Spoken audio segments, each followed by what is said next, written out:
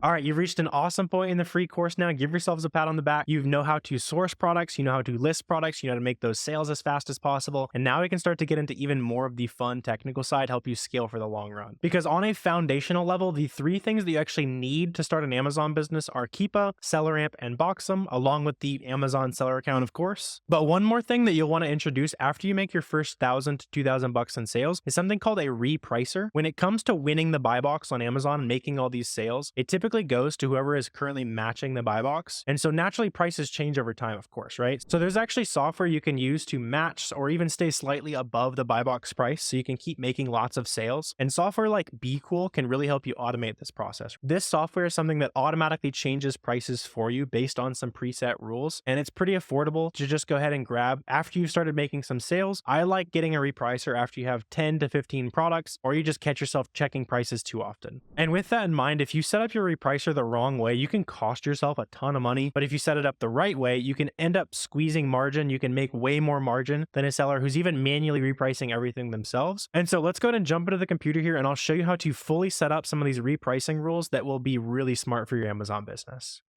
So now that we understand a lot of the basics, let's just go ahead and jump into the back end here. Once again, I'm going to be using BeCool here today. So if you don't have a repricing software, you can check the link down below. You do get an extended free trial if you go through my link, and you might find it useful to follow along with what I'm doing in the video. You can set up the rules for yourself as we go along. Because basically what I want to show you here is how to set up a basic repricing rule. And I especially want to break down 3 major hacks that ended up boosting my Amazon margin. And these hacks are stuff that a lot of people don't typically talk about. So I really want to put you on some game here, help you squeeze the maximum amount of money out of the tools that you'll probably want to implement anyway. Let's just go ahead and start from the top here. Once you're within your account, you probably want to go ahead and set up this button right here. Go ahead and say add new rule. And then I'm going to quickly walk you through the important things that you need to look at as you start setting up this rule, right? So let's just talk out the process of making a simple rule for an item that has a buy box. That's going to be items where there is an add to cart button on that listing. And these little profit boosting hacks that I want to break down, we can integrate nicely into this rule for you. So let's go ahead and go on to next here. And now we're going to look at the competitors, right? So on this listing, we want to make sure that we are competing with the buy box price. This is one of the first and most important things that you should make sure is correct on your repricer. No matter what repricer you're using, make sure you're repricing against the buy box price. Don't reprice against the lowest price, because most of the time on Amazon, the lowest price isn't necessarily the one making the sales. It's the buy box price where it has high quality customer service. It's usually an FBA offer, so it's being shipped from Amazon's warehouse. And so in this case, we just want to go ahead and opt into Amazon, FBA, and then non-featured FBA being competitors. If you plan on applying a rule like this to any items that are FBM, so items that you're going to be shipping directly to the customers themselves, you might want to go ahead and opt that in there. I like having this rule that I'm going to break down here for you guys set up, and then an exact clone of this rule with FBM offers turned on as a secondary option. And this is the one I'd recommend using for all of your FBA offers. And that's where we get into another margin boosting hack with repricers, is that if you're only competing with FBA buy box owners, a lot of times on listings, you'll see that the buy box can fluctuate a couple dollars, where it might give an FBM seller the buy box at 25 bucks, but it's giving FBA sellers consistent buy box at $28, right? And just because FBA is able to get it to the customer with that 2-day prime shipping, great customer service, you're able to charge a premium. So there's no reason to set up your repricing rule for you to make less profit than you should be in the first place. You guys also feel free to pause this video as we go through. If you don't have this set up already, you can go ahead and just copy a lot of the rules that I have set up here. The important ones I will go ahead and point out to you guys though. In this repricing rule here, for example, I like excluding sellers with either 0 feedback or really poor feedback. You tend to get a little bit more buy box once you do have that first feedback as an Amazon seller. If you don't have that yet, it's okay. You can still win the buy box. And I know a lot of you guys are like that, where you don't have any seller feedback. So prove me wrong, beat me on the buy box on some of these listings, because I'm not even looking at you as competition on some of these products. Another really important one here is to exclude sellers who have back ordered product. Basically what this means is if that item's not fully in stock at FBA yet, we're going to have a much faster shipping time than this seller who is back ordered, where it's still on the way to Amazon's warehouse. We don't need to compete with them. We can charge a higher price because we have a faster shipping time. So let's go ahead and move on to the next step in the process here. And this is where we get into probably the most important thing that I can mention for boosting your margins using a repricer, which is this option right here. So basically what this is doing right here is we're telling the repricer, hey, when the buy box price on a listing is above the minimum price that I've set, just match the existing buy box price. For whatever reason, a lot of repricers default this doing -1 penny against that buy box price. This is what causes a ton of price tanking on Amazon. If you've heard that phrase before, it's people just barely undercutting each other. And the crazy part about this is that if you're 1 cent cheaper than somebody else, there's almost no correlation with making more sales than that seller who's 1 penny more expensive than you. And a lot of times, if they have their stuff set up correctly, they're probably going to match your price. You're automatically going to lower your price below them. And so you're just going to cause a a price war where the price drops rapidly over time and you don't even end up making more sales, because if you want to make more sales by being a cheaper offer, undercut by 50 cents or $1.50, undercut by something that you wouldn't expect them to follow you down to. And if you undercut by a significant number, you will end up making more sales. So whether you want to just sell out on something, it didn't do as well for you as you hope, there's going to be plenty of cases where you do need to lower prices on Amazon, but never ever lower your prices by 1 penny under your competition. It doesn't accomplish anything beyond lowering margins for everybody. And the way that this works is you're setting up your repricing rules where it's asking us between the minimum and maximum price. When you send an item in, you'll want to go ahead and set up an individual rule on each product. For example, there's some items that we sold way back in the day, and basically what I do is I set a minimum price that I want the repricer to set that product at, and I also set the maximum price that I want the repricer to be thinking about charging. And then I can also go ahead and select the rule. In this case, it's that rules-based buy box rule that we're working on setting up right now. And then you'll repeat that process for any items that you want to sell. And once you've selected those parameters, you'll just go ahead and press this play button right here that starts repricing that item. And then it'll start automatically changing the prices according to this rule right here that we've set up. So in this example, this repricing rule is going to start changing our price of the item to match the buy box price as long as the current buy box is above our minimum. So that way you can set minimums to make sure that you actually charge the prices that you want to make. You're not just letting your repricer run wild and run the price down to $1 on something that you paid 20 bucks for. You'll set those existing parameters, and then this is basically how it behaves within those parameters, right? I also have more full videos on the channel showing you how to specifically set up all these repricing rules. I want to really narrow in on how to use these repricers to raise your margins today. So I'm not going to talk about every single setting. If you want that, video is on my channel as well. Just know that there is a reason for a lot of these settings here. Again, you can pause it, copy the settings, that kind of thing. Another thing I want to specifically point out that is important to set, a lot of people don't give a lot of thought to the maximum price that they want to charge on their items, but it is really important. If you ever end up being the only seller left on an item, this rule is going to kick in where you're the only seller, set it to my maximum price. And a lot of people, they'll just go in and they'll say that their maximum price is $1,000. But if you are doing that, especially on an item where there's only a couple sellers, you think you might be the only seller left, look back on the SellerAmp charts and see what the highest price ever that item actually sold for was, and set that as your max price. Don't just click a random number, because eventually it might kick in and you might make a super duper profitable sale just because you spent an extra second while you were figuring out a really good minimum price. Go in and set a good maximum price as well. Another thing you can set up if you're a little bit scared to use repricers and all that kind of stuff is you can set a price change safety net. If you're really scared that a repricer is going to demolish your margin, that kind of thing, you can set a maximum for how much the repricer is actually going to let the price change by. Hey, I don't want to reprice it to lower my price by more than 50% or whatever it is, right? You can be a little bit more conservative with it. And if you want to use that to guard your margins, then by all means do it. Another thing that you might find valuable for protecting margins as well is these advanced settings right down here. So if you wanted to opt in FBM competitors and you're still concerned that you don't want to charge the same price as them, again, we talked about the fact that you're going to be able to charge a premium over those FBM sellers. You could go in here and say buy box price. When my listing is FBA and my competitor's FBM, it make my price 1% higher or 5% higher or whatever it is, right? There is definitely a use case there, and that could be really cool to play around with. There's also when you're competing against Amazon, maybe you want to undercut Amazon just ever so slightly so that you can actually make sales, since they tend to hog a lot of the sales on listings, right? Play around with a lot of this stuff. Those are just a couple use cases that come to mind, but let's go on to the next step of the process. And I still have another major hack that I'm going to break down for you guys that is probably the #1 biggest margin booster in my business. But on this tab here, this is basically just deciding what we want to do when we are actually owning the buy box. You can change this rule to get super aggressive, like when you own the buy box, raise my buy box price by 10 cents or 25 cents. And that can be a really good idea on items that sell super fast, where there's plenty of different sellers for the sales to rotate between. If you want to start charging 25 cents more and see if people start following you, I think that's a really great idea. I tend to just leave the prices where they are. I tend to just let the repricer raise my prices up to match the competition if the opportunity is there for me to get some profit. And like I was saying, this next hack that I'm going to break down is probably the #1 way that I'm able to drag prices up anyway. So let's go on to this next step. And this is where we get into some seriously awesome information that I want to drop for you guys. Please set this up. There's no reason not to. Basically, what I do on all my repricing rules is go ahead and set up an automated time where the price just shoots up, right? So for example, on my repricing rule, every morning at 2 a.m., where there's not a lot of people shopping anyway, you shouldn't be making that many sales. It's okay if you make less sales at 2 a.m., right? Every day from 2 to 4 a.m., my prices go up automatically by 10% on pretty much every listing. And the logic behind that is, let's say you have an item that you're selling for $20, right? If I have a couple other competitors and my repricer sends my price to $22, their repricers are probably going to say, hey, if their repricers look at my price and say, wait, all the other competition, they're at $22 now, let me follow them up to $22. This automated way of raising prices can also automatically raise other people's prices, even if they aren't scheduled to be raising prices and stuff. And honestly, the more Amazon sellers do this, the better it's going to be for us as sellers, because especially on listings that only have a few sellers, there's going to be a really good shot that when you raise your price, that one competitor who's down here is the only guy who's cheap. They're going to follow your price up, and then everybody is more profitable starting again at 4 a.m. And then, so what if the price needs to drop a little bit by a couple pennies? We already bought ourselves an extra 10% in revenue just by simply raising our prices in the middle of the night. And so then once we complete that schedule there, that's going to take us to the last step of the process. This is a completed repricing rule. So if you've been following along, you can go ahead and just start setting that up on all of your Amazon listings. You'll just go back over to the manage listings tab, start setting those minimum maximum prices, and select that rule-based buy box rule that we just built.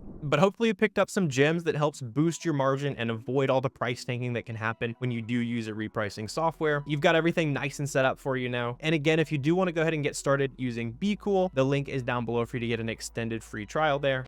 All right, so hopefully all that information on repricing makes sense. If it's a little bit over where you're at right now, don't worry. You can come back later. It'll be super helpful. And so I also want to jump into several more things. I call this the pro tips lightning round here. This is extremely important, and we've still got lots more to talk about in terms of scaling in the long run as well. So one thing that we talked about a little bit, but you want to make sure you take advantage of this as soon as you can, is get a sales tax exemption. So that's just usually called like a resale permit or reseller's license. It's called a different thing in a lot of different states, but you can get it with pretty much any kind of business. So even if you're a sole proprietor, most states allow you to get this sales tax exemption. You can use this as a no-brainer way to save some money at different retailers, especially if you're going in-store to retailers. It's really helpful. And then there's also several retailers online that allow you to get a sales tax permit. So add that to your list of things to take care of. It's not imminent, but it will be really helpful. Another thing that you want to really take advantage of properly is using business credit cards. I was using personal credit cards for way too long, and there's a lot of benefits to opening a credit card under your business, not to mention the legal protection if you have an LLC, all that kind of stuff. Again, not a lawyer, but there's a lot of benefits to using a business credit card there. As far as credit card recommendations go, use the Amex Business Blue Cash if you have no business credit built. I've literally seen them approve LLCs that were formed an hour ago, and they approved them, and you honestly get a pretty good line of credit. You'll get a lot more credit through a business credit card than you will through a personal line of credit. If you already have a little bit of credit built with your business and you're looking for a high limit card, then use the Amex Business Gold card. That was the first one that was really giving me over $100,000 to spend kind of thing. And I will stress, don't use these high limit cards as a way to over leverage money that you don't have, but there's no reason not to put all of this spend on a credit card where you can get cash back and you can scale at your own risk with credit cards. It's not something that I would recommend doing. It's not something that I did ever, because there is platform risk involved in selling anywhere. And if anything happened with your Amazon account, even if you did nothing wrong and it takes you a week or two to fix it and you're not able to make any sales, you don't want to be over leveraged on credit cards. That's a really bad spot to be. But again, proceed at your own risk. I do know people that have had a lot of success doing it. It's just not something that I'm personally comfortable with or personally comfortable recommending to you. With that said, something you should definitely be taking advantage of is all the cashback privileges involved with using a credit card, right? So I spend basically all of my money now on a Capital One Spark. This is a credit card with a 2% cashback rate on literally everything. In my personal Amazon business, we spend at least $100,000 a month on inventory. So that is an extra $2,000 a month on credit card cashback alone, not to mention all the top cashback and Rakuten, all that good stuff. Just $2,000 a month or more simply from spending on a Capital One Spark. So it's really a no-brainer after you have a little bit of business credit built. Another pro tip that smart Amazon sellers use is tracking everything you possibly can. We talked about this really early on in the SellerAmp tutorial, but I want to remind you that using SellerAmp Google Sheets is going to save you a ton of time and make you a ton of money if you use it properly. So store products that'll be good in another season, store products that aren't quite good today, they can inspire you to come back later and source those products that weren't quite good, store products that you need a certain coupon on and come back when that coupon is there, store products by the holiday, like lots of different ways to use this. And it's just a good way to store actual purchases that you have going along. So I have a button on my SellerAmp Google Sheets where anytime I place a purchase, I mark it on my Google Sheets feature, and then it auto exports the ASIN, the title, the ROI, all that useful information. And then after I purchase it, I just go ahead and go in there and paste the purchase number on the actual Google Sheet. Everything else was auto exported from SellerAmp though. And the reason why that's useful is if I ever have any IP complaints or account health violations transactions, I can go in and search for that ASIN. I see all the purchase numbers, and it's really easy for me to track down all my documentation and prove that I'm buying legitimate inventory. Another great thing to take advantage of right now while you're in the early days is to write down what you like about your buys early on. So write down on every product that you're buying right now, write down, ooh, I like this because the price is here, the seller count is here. I think the price will be here when I'm able to sell it in the next couple weeks. And if it goes right, you'll be able to go back and it's like, all right, nice, I'm right, I'm learning things, my intuition's good. If you're wrong though, you'll be able to go back and learn from your past mistakes and literally read the mind of the past. Because sometimes even still, 6 years into it, I'll look at an item, it's like, what was I doing? This is a terrible item. But especially in the early days, if you write down what you actually thought and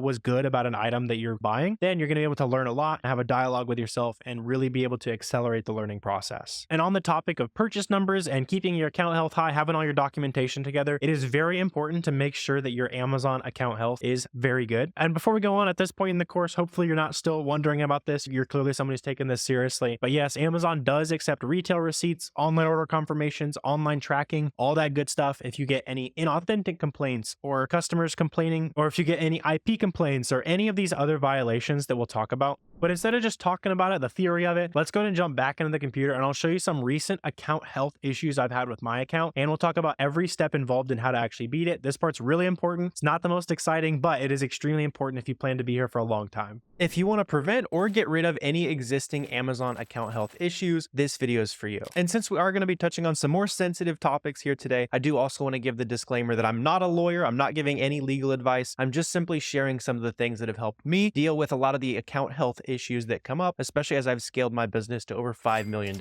in sales. And since you clicked on this video, I'm going to assume you probably have an existing account health issue, and we're going to talk about that. You can see it'll show up on your account health dashboard on Amazon Seller Central. See here, I've got a couple that we're working on still with my Amazon business. So I'm going to go through the process with you of how I'm going to make one of these disappear. Before we jump into it, a couple things off the bat that I want to show you that's going to help you avoid getting any of these complaints to begin with. Hopefully you're just watching this to prevent something. And even if you've already had a complaint, let me show you some of the most common reasons that I've gotten complaints, and I've seen thousands of other sellers have the same thing. So the first example I want to show you is a product where when you go down and you check out the Keepa chart, so we can see all the data about the product, that kind of stuff. If you ever see a product that used to sell really well, this used to be, if any of you guys have been around for a while, you probably remember Balance of Nature when it was a really good item. There was a ton of arbitrage sellers on it. And you can see there was a good amount of sellers, right? There was, 30, 20 sellers, somewhere in that range. And then eventually everyone just started selling out. And since then, there's only been one authorized seller to be on this product, right? So that's the first common thing that I see in a lot of these brands that end up leading to IP complaints, inauthentic complaints, CSM brand reviews, all that kind of stuff that we're going to be talking about today. Another really common one is selling products where the brand name, you can see here is Ritual, also matches the seller name. It's well within the rights of a brand owner on Amazon to kick you off the listing and basically force you to prove that your stuff is authentic for you to be able to sell it again. Most of the time, I wouldn't recommend selling these products again if you do get complaints. But at the very least, it's important to stay on top of your account health so that you can keep your account health score high and it doesn't impact your sales, it doesn't impact your business, anything like that. Another common one that I see, especially recently with new Amazon sellers falling into, is if you ever see a product like this where it says that the brand is generic, that means that this listing was created by a third-party seller and they probably weren't authorized to create this listing. And technically by selling this product, you're really saying that Crystal Light is now generic brand and you're pretending that your made-up generic brand is somebody else's intellectual property, right? So this can lead to some of the more serious account health issues. So as a general rule, avoid anything that says that the brand is generic. When you're looking at products to sell, obviously this has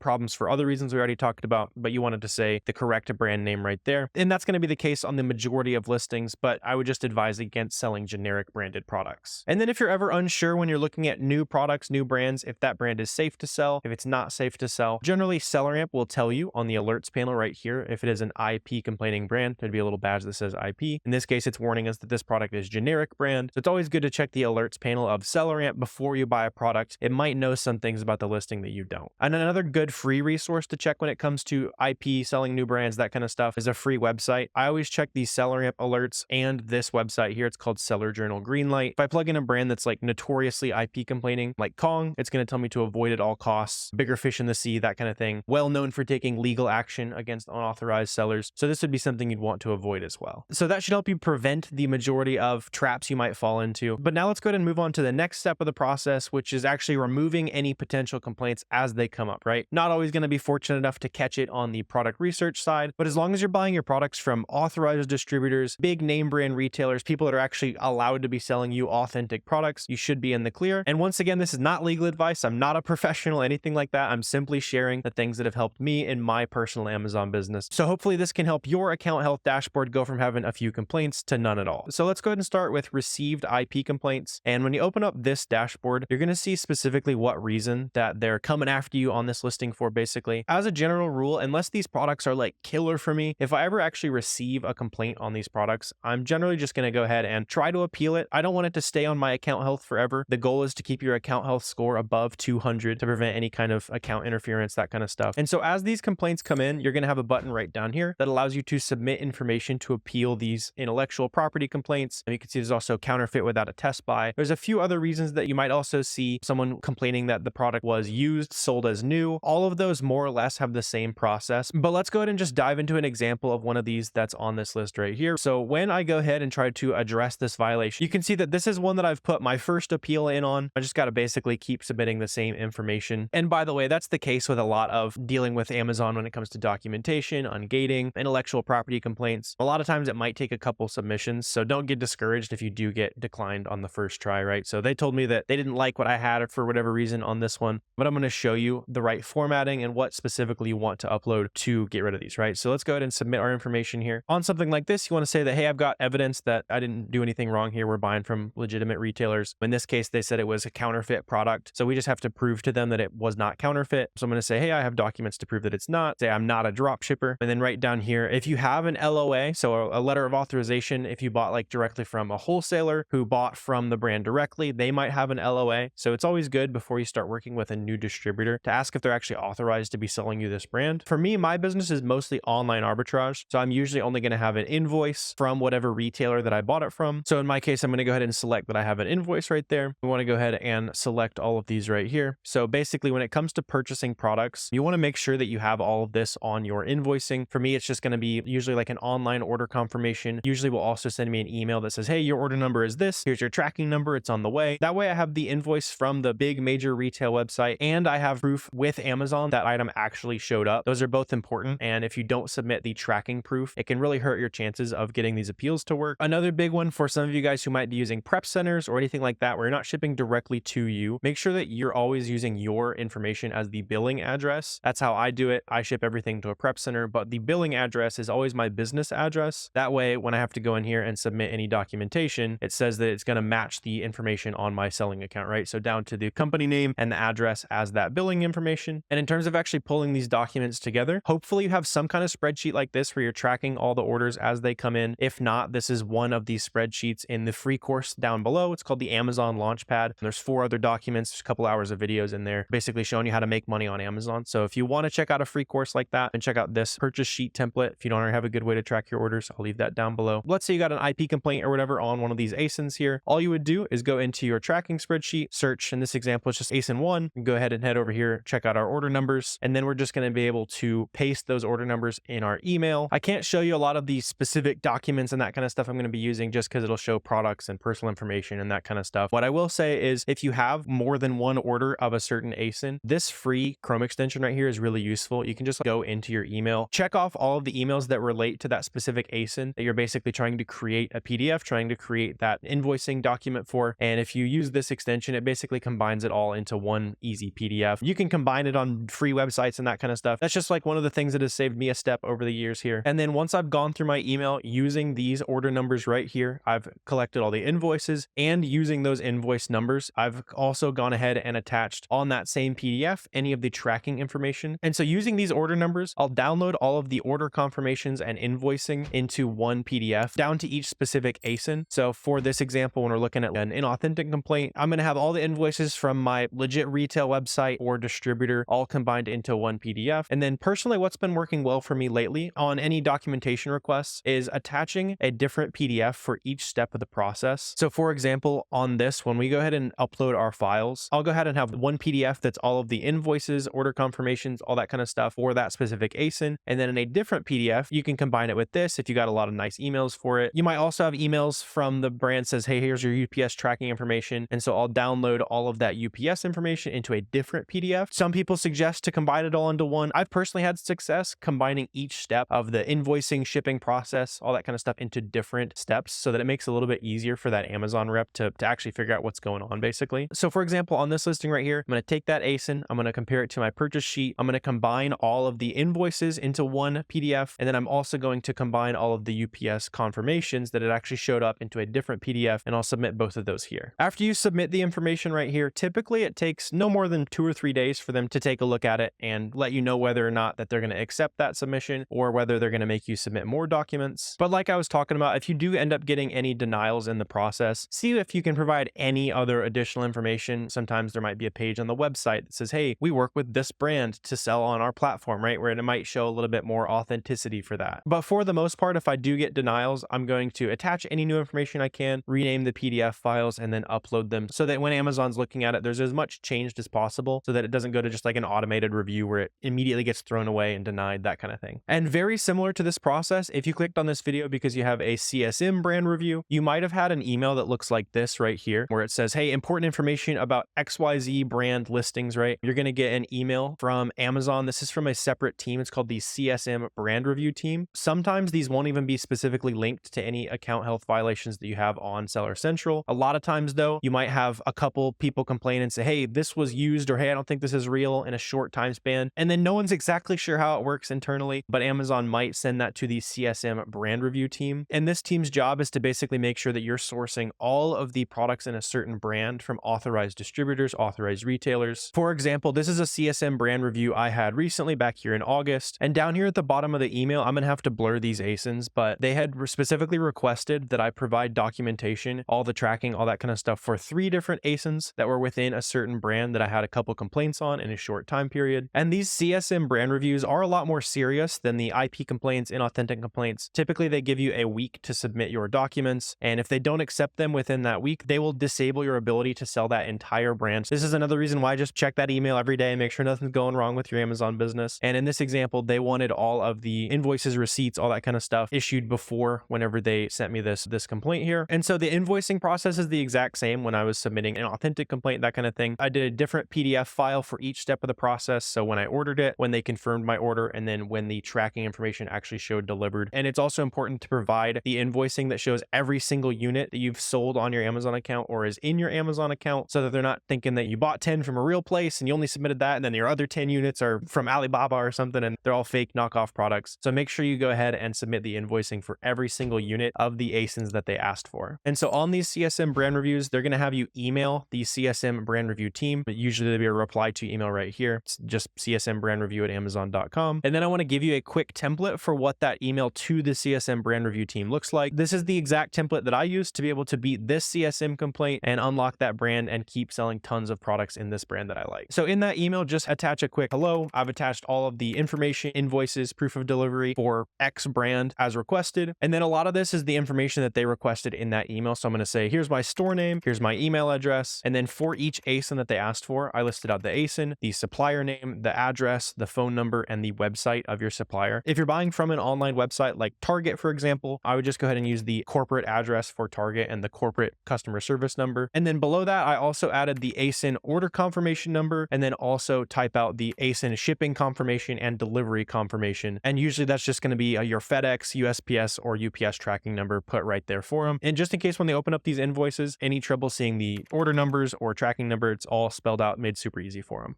And so now that you know how to keep that account healthy, let's also talk about how we can scale this business for the long term, because that's the stuff that really gets me fired up. One thing that I'm really proud of in my Amazon business is it takes me about 30 minutes a day to do over $2.5 million a year. And that's because I've implemented a couple things that we're about to break down with you here. And for a lot of you guys, this is going to be the step one that makes a lot of sense in terms of scaling, right? So one of the biggest bottlenecks involved with scaling is the actual prepping, shipping out all the inventory, labeling it, all that kind of stuff. And you can use prep centers to receive and ship ship out all your products. They can use your Boxum account for you to actually create those shipments and get products sent off to Amazon, right? And this is typically going to cost about $1 to $2 per unit. And what's interesting about this as well is this can save a lot of you guys time and money. Just rare in business, right? Usually you're spending money to save time and vice versa, right? And the reason why this is true is unless you live in one of these states right here, you're currently paying sales tax. For me, I was paying almost 10% sales tax in the state that I started my Amazon business in. And so on an item where I was spending $50 on something, I was also paying $5 in sales tax, right? Or what I ended up doing was working with prep centers in states like Montana, Delaware, New Hampshire. You really only need one prep center and they can receive and ship out all of your inventory that you're sending to Amazon for you.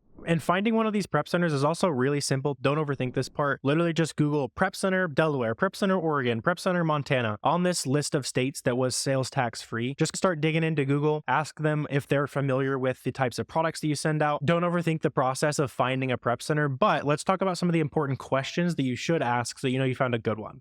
And after you've gone ahead and searched through Google for a little bit, you got a list of prep centers that you've emailed. Better yet, you can hop on a call with them and ask them a couple of these questions. These are the really important ones. So, what is your turnaround time? So how long does it take you to actually receive items and ship those out to Amazon's warehouse? How does the process work with you, right? Every prep center kind of does things differently. My prep center and a lot of prep centers will do it where we have a shared Google sheet. I'll put down everything that I'm buying on that Google sheet. I'll have SellerAmp export a lot of that information. And then when they receive that inventory, they're going to go onto that Google sheet and mark, hey, we received 15 of these. I saw you bought 15. Perfect. They're going to send those into Amazon from there. And then with that information, they're going to punch in the buy cost, the supplier, all that good stuff into Boxum for you so that you can start shipping products off to Amazon without you actually doing the work, right? Another good one is to ask if there's like any specific fees. So like bundling fees is a common one. So if you do a lot of 2-packs and 3-packs and stuff like that, ask them how that works. Sometimes it is a certain fee per bundle, a certain fee per extra item they add to a bundle. Just feel it out, see what they do there. Ask them if there's a certain number of minimum items you need to send. A lot of prep centers will require you to send 50 or 100 before they actually make a shipment. Also ask them if there's a minimum per ASIN. Sometimes per item, they want you to send a certain amount. So be aware of that if there is a per ASIN minimum. Also see if there's any extra fees you should be aware of. So carton fees, that's some prep centers will charge you to open the box. Some prep centers will charge you to take the tags off and take the prices off, all that kind of stuff. My prep center doesn't really charge any of those kind of ticky-tacky fees, but some of the good prep centers will, and it's not the end of the world if they do charge those fees. You just want to be aware of them if those are on the books, basically. So prep centers are a really good way to scale. A lot of you guys can justify getting a prep center from day one if you're going to be really time constrained or you have really high sales tax in your state. And then I also want to talk about another thing that's really fun as well, which is scaling by hiring. And this is something I'm super passionate about. I've personally hired and trained a full team to run my business for me. So I want to run you through a couple of the logistics side of it. My personal team right now is about 8 people, and they find all the products, they buy all the products, they take care of all the account health, they're doing the ungating, all that stuff, right? Then I'm just going in and making sure everything's running smooth. Every now and then I'll help them buy some products, that kind of stuff. So let's talk about a couple of the important questions here. Number one, when should you hire? A lot of people jump the gun on this. So the kind of the litmus test is if sourcing is making a ton of sense for you. For me, I was doing about $20,000 to $30,000 a month in revenue, and I just needed help spending the rest of my money. For me, I was spending about $20,000 a month on products. I was full-time in college. I literally just needed some help spending the rest of my money, and I knew exactly where I would spend my time. That's the major key. If you know exactly where you would spend your time and where you want to spend those extra hours, just use a virtual assistant as an extension of you, basically. And you can hire these virtual assistants on a website called onlinejobs.ph. In fact, why don't we check it out so you can see what I'm talking about?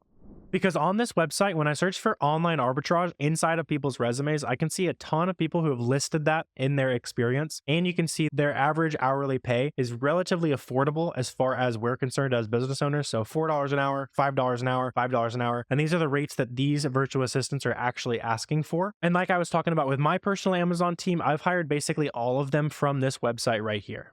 The reason why that website is pretty good for hiring over other websites like Fiverr or Upwork is those guys and gals tend to be more long-term focused. They're looking for a legitimate job where they're not also working for a ton of other people. And in the Amazon space, it's very important that they're not working for other people, because if they're sharing leads with multiple people, then you can see how it gets a little bit less valuable to be paying them a salary. But once you get curious about this process and it makes a lot of sense, go ahead and make a job posting on this website. You'll usually get like literally hundreds of applicants. These jobs are super highly sought after. I will go ahead and interview the people who submit a resume. We'll usually also do a sample project as well. So I'll make them spend 30 minutes finding a product or looking at some Keepa charts just so I know that they know what they're talking about. And then I will then send them to a trial week. So we'll say, hey, your interview was great. Let's work together for a week. You let me know if you like working for me. I'll do the same. And then we'll circle back at the end of the week. And after you're actually ready to hire and now you know how to hire as well, how do you actually train these people? So for me personally, I like to work together with them after I have hired them for a day or so. I'll let them run free, see what they already know, see if they can introduce any ideas to the company. But for the most part, you should already know what you're going to have them do. Hey, here's 3 or 4 websites that I'm really good at sourcing. I'm going to show you exactly how I source this website, show you my favorite stuff. And then you get to expand on new things after that, right? You get to use your time to look at things that you're not quite as comfortable with, because it's way easier to train someone on something that you're a pro at than doing something like, hey, have fun, go source products, see what you can find, right? Just give them all the sauce, show them everything that you already know. And another really important thing is to align incentives. So especially when it comes to Amazon, most of the help that you're going to need is in product sourcing. I've tried everything. I've tried paying them per lead they find. I've tried paying them per dollar we spend on their work. But really the only thing that works is profit share. And for my company, this is something that's going to increase. So the more profit they make, the higher percentage of the profit that they make, they get as well. So that's going to be in my company anywhere from 0 to 6% of the profit that they actually generate. They're going to be able to put back in their pocket. And sometimes I've had some very profitable months. For example, one of my team members made me $10,000 profit in a single month. So she over doubled her salary just through the profit share incentive. And that's a great way to keep your people loyal and prioritize them to make profit, because that's your only goal. So it should be their only goal as well. And as far as the logistics of working with a virtual assistant, you'll just go ahead and communicate on Discord, Slack, any platform like that, whatever you're comfortable with. And for the most part, you don't want to share your store account access right away, unless it's someone that was a recommendation or something like that, because a lot of times it's not even necessary. You don't want them to have any information they don't need. For example, a sourcing virtual assistant does not need to know what you are and aren't gated in, because you can get ungated in pretty much anything, right? So it doesn't matter in the first place, and you're just opening yourself up to risk of maybe that virtual assistant doesn't keep care of their passwords like you do, right? And your Amazon account gets hacked. That is not where you want to be. So you should not share store access right away, and only share store access with people who genuinely need it, right? So someone like an admin virtual assistant who's doing ungating and answering buyer messages, that would be something where they actually need that account access. As far as costs, we already looked at it a little bit, but anywhere from $400 to $1,000 per month is pretty typical for a full-time job hiring a virtual assistant from the Philippines. And that's also going to depend on their position, their skill level, all that kind of thing. And then if you guys want to take advantage, I'll also leave a free job description template down below. That's the job description that I post whenever I'm hiring on that website.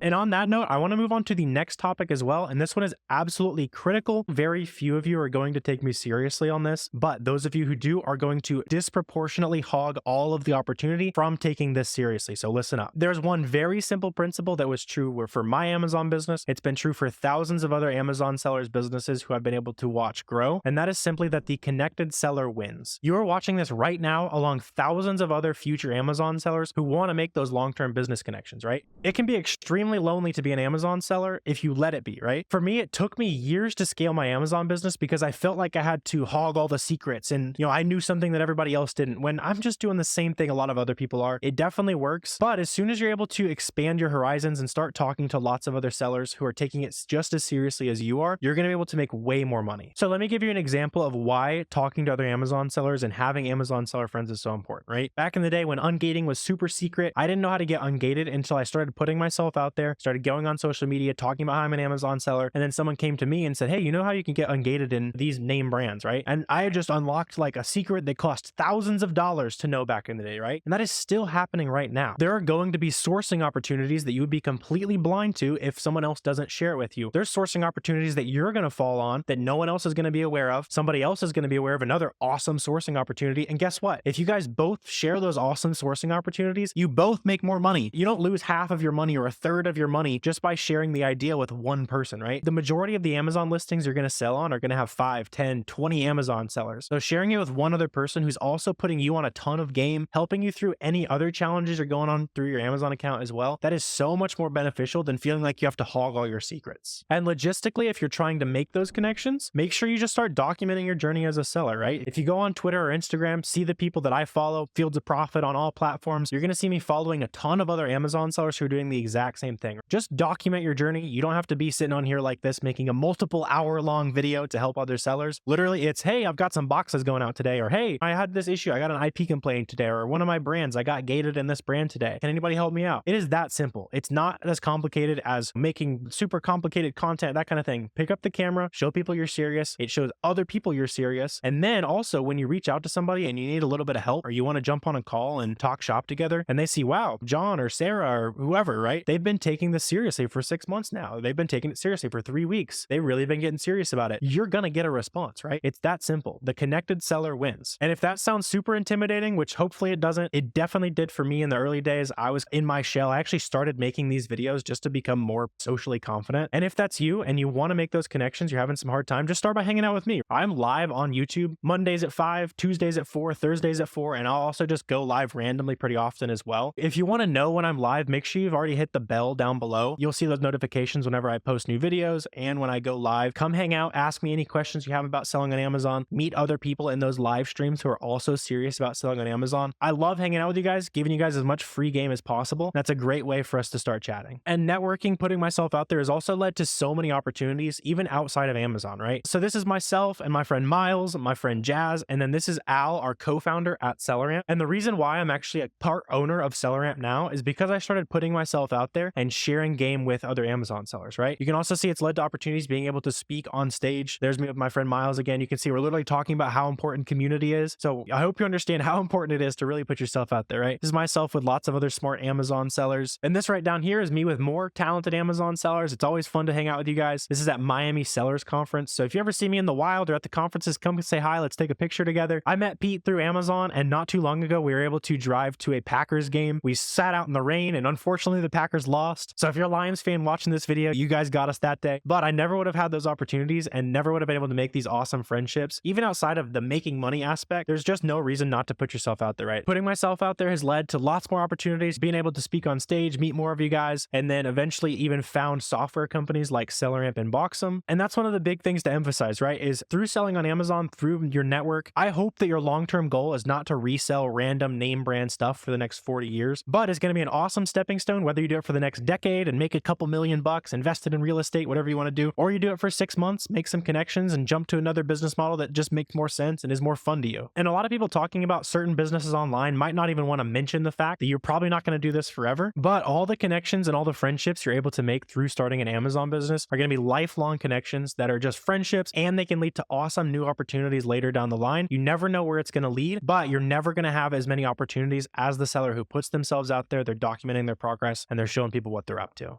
So if you've made it here and you're taking that advice seriously, take a picture of the free course, whatever you got to do, tag me on socials. I'd love to blast you out there, getting you in front of more Amazon sellers as well. Like I said, only a couple of you guys will take me seriously on that. So if you're taking me seriously on this and you understand how important networking is, go ahead and make a social media profile, post the picture of the free course, post a picture of this right here. And then I'd love to blast you out all over social media. Just tag me on that so I can see you're a new Amazon seller taking things seriously. But the reality is, now that you've made it a few hours deep into the best free training on the internet, the ball's in your court. So right now you have two options. You can have just spent hours watching this free course. You can think about it. It can be that thing that you're like, oh, maybe I'll start an Amazon business one day. Or you can take action right now and you can actively go take steps towards making money on Amazon. It's your choice. And if you are super serious about this, here's your checklist. Go ahead and make your Amazon seller account right now. Get SellerAmp, get Keepa, get Boxem. You can try SellerAmp and Boxem for free right now. Go ahead and do that down below. Order all the basic shipping supplies we already talked about. You can go back into the video if you forgot about those. Start sourcing some of those auto-ungated brands via storefront stocking, just some of the first product sourcing we did together today. And then after you do that, start testing a few items via FBM, right? That's going to be the easiest way for you to get proof of concept, start making sales as an Amazon seller, and get the ball rolling. So take a picture of this, make it your phone background, whatever you got to do. This is your next step. This is what you need to do right now. And then if you want any more free resources as well, you have a free Discord community down below, all the free templates, the checklist, the ungating sheet, the virtual assistant guide, everything we talked about today, it's all free down below as well. Make sure you check those out. And then like we already talked about, make a simple social media page, make a Jason sells on Amazon, Sarah FBA, whatever you got to make it, right? Tag me, share a little bit about your goals, share a little bit about yourself. And so I can try to help you get in front of other Amazon sellers that you can also network with. And like we've talked about, guys, the confident seller wins. Time and time again, I see the guy or gal taking quick action winning. They're the person that makes the test order. They submit the ungate. The sellers who simply do instead of talking about doing, they win every single time. They don't question themselves. They might ask a couple confident, smart questions. They're not asking a million questions on every single thing. They're just simply going and doing the task at hand.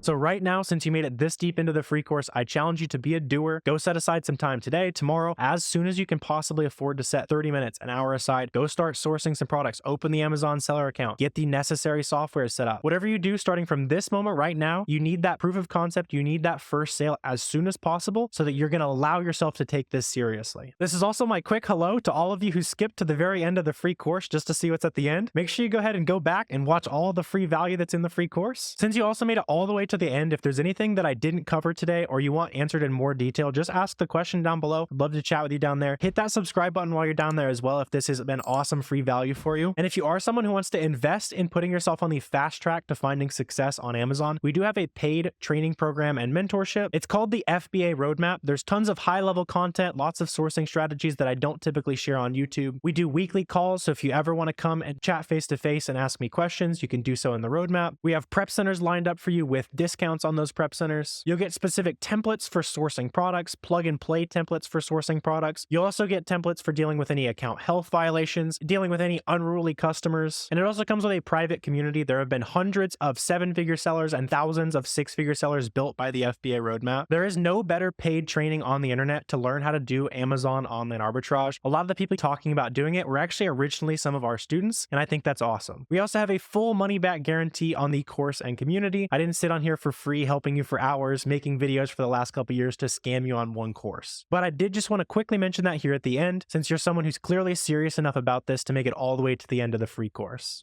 So once again, here are your action items. Go do them right now. Let me know down below if I can answer any questions for you. Really appreciate you watching all the way to the end of the free course. I hope you have a great rest of your day, and I'm excited to see you take action on building your future.